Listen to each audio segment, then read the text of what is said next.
So we have a special treat tonight.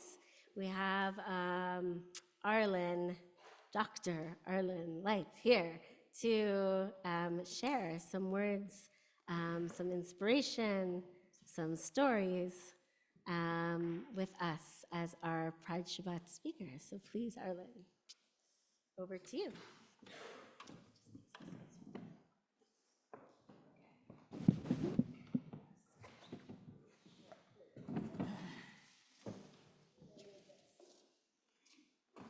I think the mic up there is that.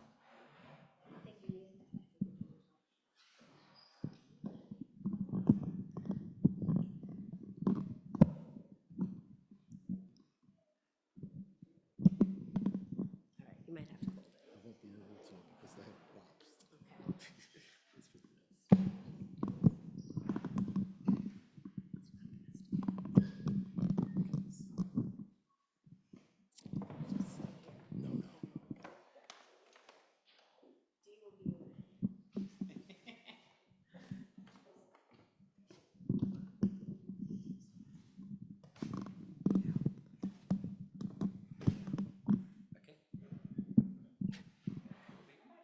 Well, oh, I feel so.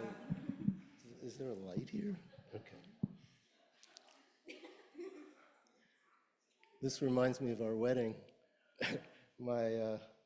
The cantor held the mic for David and me the whole time. Thank you very much for the introduction, Rabbi, and Shabbat Shalom, everyone. I am conflicted. I am forever torn between protecting my personal peace and privacy and advancing my civil rights and liberties and the rights of others who are oppressed like me, like us. My husband David and I moved to South Africa last year primarily because we love the land and its people. But just as significantly, we had become increasingly concerned with the rise of racism, anti-Semitism, and yes, overt discrimination against LGBTQ people in the United States. We were worried about the possible re-election of Trump, who, despite being a convicted felon, is very likely to take back the White House later this year. His election will mean tolerance of hate, and violence will be renewed and accelerated. We were feeling the atmosphere in the US was becoming more and more like the historical description of the 1930s in Germany, watching white men parade with torches, shouting, "Jews will not replace us." And Trump has stated outright that he plans to be a dictator on day one of his presidency. I am frightened for the country in which I dedicated much of my life promoting gay rights only to see them slip away. The Supreme Court, with a majority right wing after Trump loaded all the courts with conservative judges, has already signaled a desire to end marriage equality. The next step, now that they have taken away a woman's right to privacy to make choices about her own reproductive health. On this Pride Shabbat, I'd like to pose a question that has me in a quandary. How do we fight back without compromising our own right to privacy at best and being violently attacked at worst? I don't have the answers, but I'd like to share some personal stories, perhaps to start a dialogue. Allow me quickly to say here that for many years I would not speak publicly because I was afraid I sounded too gay. A fear to speak because of the judgment of others is one way the oppressor is able to silence voices. As the brilliant young African-American poet Amanda Gorman says, "If I choose not to speak out of fear, there is no one my silence is standing for." Back in the 1970s, there was a late-night TV show in the US, The Tonight Show, hosted by Johnny Carson. In one of his comedy routines, he would pretend to be a clairvoyant Swami, Karnak the Magnificent, who could miraculously read the contents of a sealed envelope. He would hold the envelope up to his turbaned head and predict the contents by stating the answer to the question posed in the envelope. For example, a receding hairline. He would always tear the envelope, blow into it, and pull out the question. What do you call a parade of rabbits hopping backwards?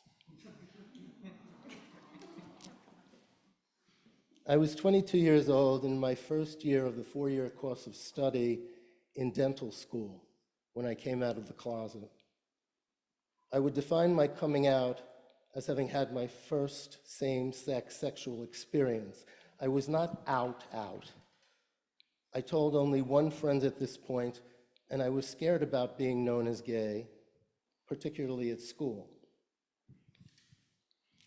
Dentistry is a very conservative profession, or at least it was in 1977. My class was having a Friday afternoon party. I do not remember what the occasion was, but the guys who organized it decided to do a comedy show. One of the classmates put a turban on his head and impersonated Karnak the Magnificent. At least 2/3 of the 128 students in my class were there. He put the envelope up to his turban and stated in a loud, commanding voice, Arlen Leight, Joan Borden, Edna Hirsch. Perhaps it's a coincidence, but all 3 of the named classmates were Jews. I knew I was in trouble as soon as I heard my name. I wanted to hide, but there was nowhere to go as the room was packed, and any sudden movement would be suspicious.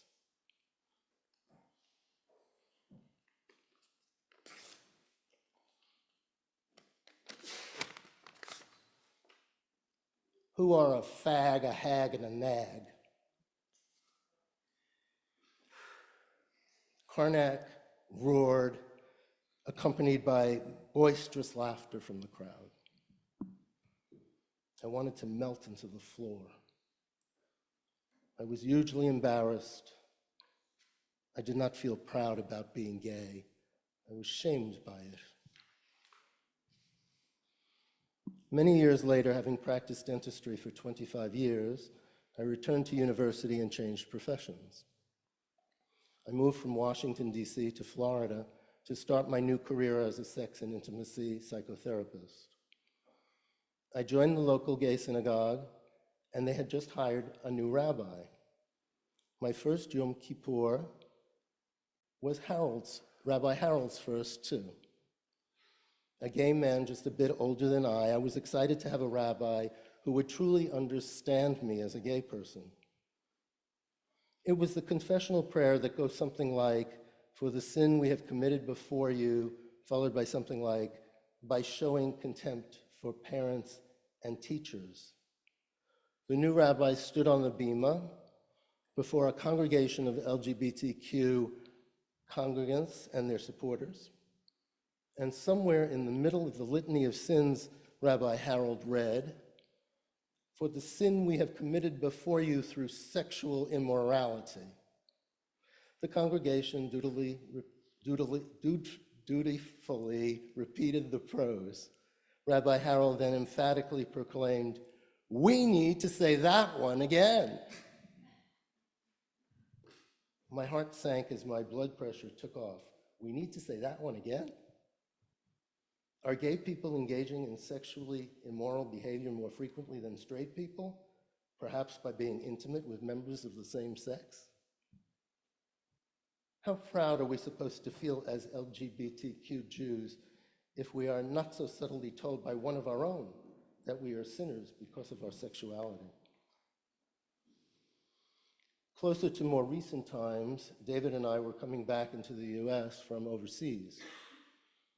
As with most countries now, we had our luggage on a trolley walking past the security personnel who do little more than harass an occasional traveler. One such arrogant and aggressive white uniformed officer stopped David as we walked toward the airport exit. I stood with my husband, and the officer told me to move on.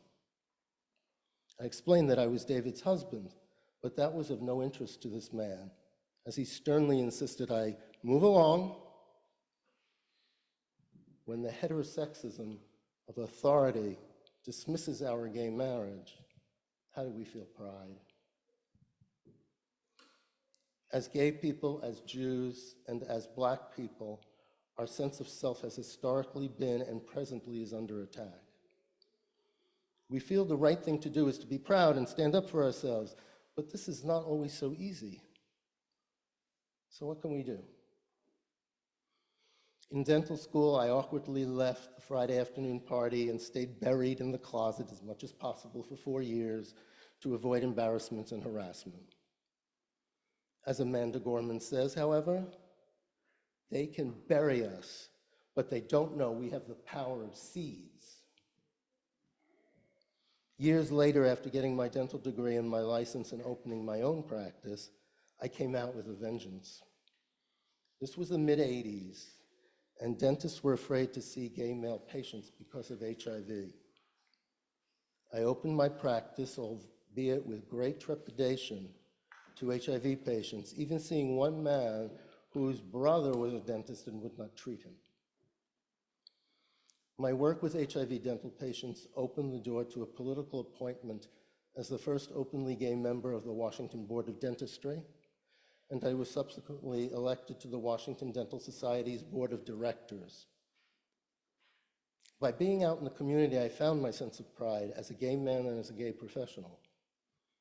It was my way of making a dent in the civil rights for LGBTQ people, and I was observed in the nation's capital as both an out gay man and a respected health professional.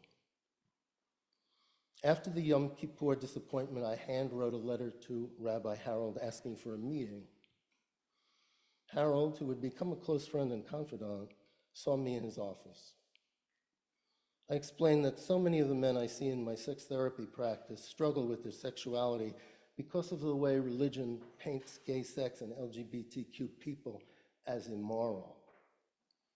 I told Harold that by asking the congregation to repeat that one again, he was unwittingly perpetuating the self-hate.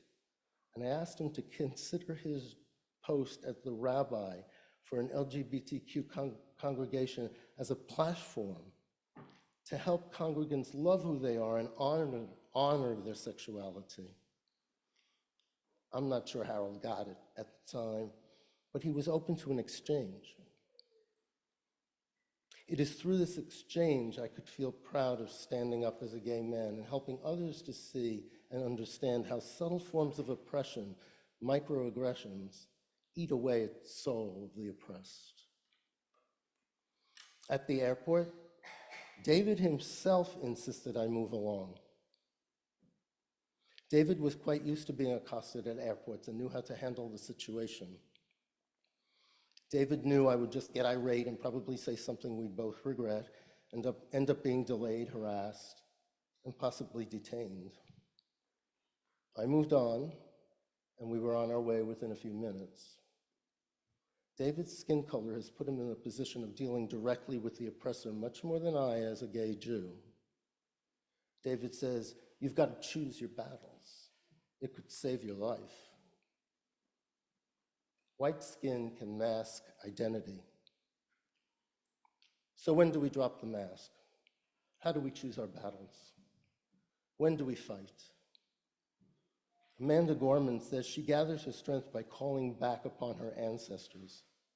I find this advice extraordinarily helpful. We have a history as Jews, as gay people, as people of color, recalling the courage of our ancestors. The thousands of stories over thousands of years can give us strength and courage to stand up for ourselves in the here and now. We may do this by being open in our lives when and where we can without putting ourselves in harm's way. We may do this by speaking up with those we know to educate and normalize our way of life. We may even be able to take a stand directly with our oppressors, but we must also take care to keep ourselves safe. I want to end my thoughts by speaking about complacency. One of the observations I've made about life here in South Africa 30 years post-apartheid is that there is much frustration with many aspects of day-to-day living. The result is often an underlying complacency. That's just the way it is, I often hear, or that's South Africa. This complacency may be necessary to cope with the structural failings of a fledgling democracy trying to find its footing. But complacency dampens energy and enthusiasm. If we become complacent about our need to stand up to oppression and stand up for our civil rights, we will go backward, not forward. That is what's happening in the United States. Complacency does not foster pride. Let's pray this Pride Shabbat for the energy and enthusiasm, the courage and commitment to be proud enough of who we are, to take reasoned risks to advance our rights, and to embrace our non-conformity.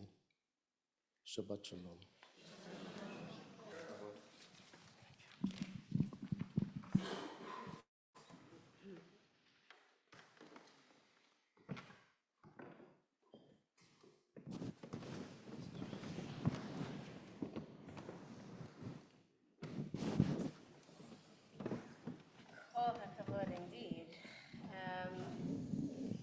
Indeed. First of all, thank you, Arlen, for sharing yourself with us.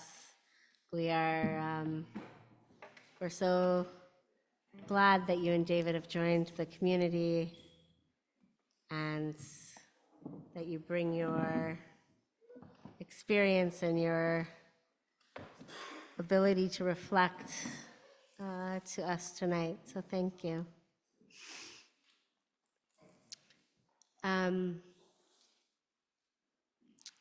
When we were singing L'Chadodi, some of you noticed I repeated a verse, and it might have seemed like I wasn't paying attention, but I want to tell you what I was thinking about.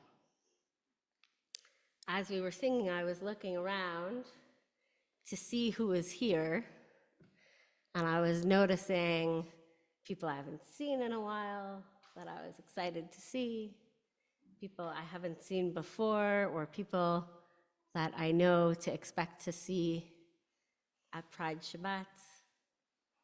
And I was thinking about who was in the room, and I was also thinking about who is not in the room.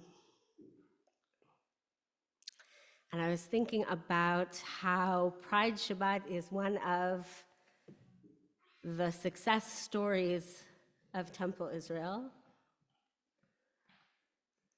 and that there are ways in which we are failing to be as accepting of all kinds of diversity as we are of this kind of diversity.